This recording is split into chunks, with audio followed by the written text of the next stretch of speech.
Niveau 7. Niveau de dangerosité 4. Le niveau 7 est un océan incroyablement large qui s'étend à l'infini dans toutes les directions. Très peu de personnes ont pu explorer cet océan dû au danger extrême qu'il et ses entités représentent. Si vous devez la traverser, vaut mieux vous en préparer en avance. Avant tout, vous arrivez dans une salle d'entrée, par les escaliers du niveau 6, entièrement meublée avec une bibliothèque contre le mur gauche contenant plusieurs livres, une petite table basse, une chaise et une lampe fluorescente au plafond. Le sol est recouvert de moquettes inondées parce qu'il semble pas plus profond qu'une flaque d'eau. Cet endroit vous mènera vers l'océan, possédant un plafond en béton et de faibles lumières. La gravité sera alors inversée en quittant la salle, la porte semblant directement liée au plafond en béton. L'océan, bien que stérile, semble habiter des îles faites d'une roche inconnue qui sont tous inhabitées.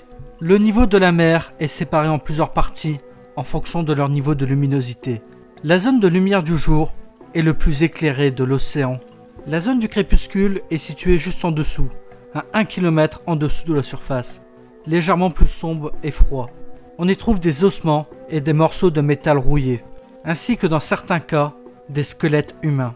Bien que ces humains semblent avoir des particularités, comme des mâchoires plus grandes contenant des dents acérées, des jambes possédant des nageoires, on y trouve aussi des squelettes de poissons anormaux, ayant souvent des traces de morsures ou de griffures.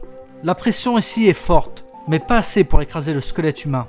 La zone de minuit se situe à 3 km sous la zone crépusculaire. Cette zone est totalement obscure. Plus de squelettes entiers ont été découverts.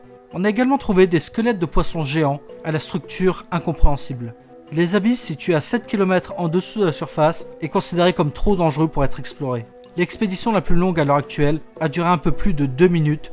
Décorée de montagnes de goudron et de roches avec un bouillonnement constant émanant de sources inconnues, cette zone est principalement peuplée de squelettes, mais cette fois érodée par la pression. Une grotte dans l'une de ces montagnes vous mènera au niveau 8.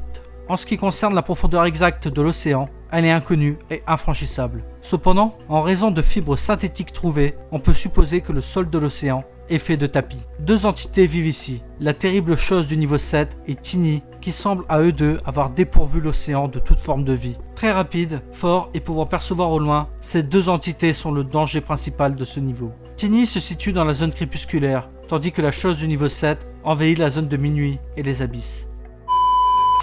Rapport de survie pour tous ceux qui viennent dans ce niveau.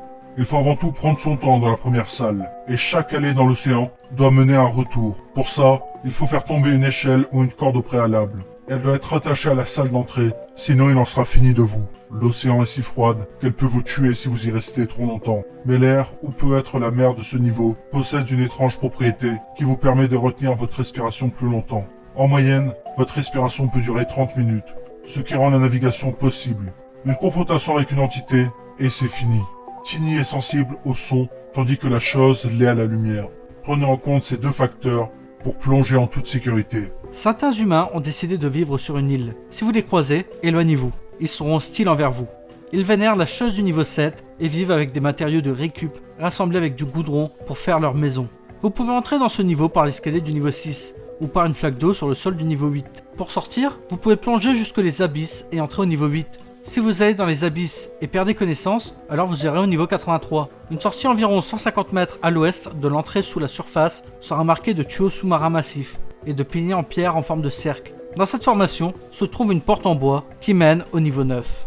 Mais vu le nombre d'os et de squelettes, on peut supposer que c'est ici que vit Tini. Ce niveau serait lié à d'autres niveaux aquatiques. Vous pourriez par exemple voyager en bateau jusqu'au niveau 880 en naviguant très loin à l'ouest. Un grand merci à tous ceux qui auront pris le temps de regarder cette vidéo.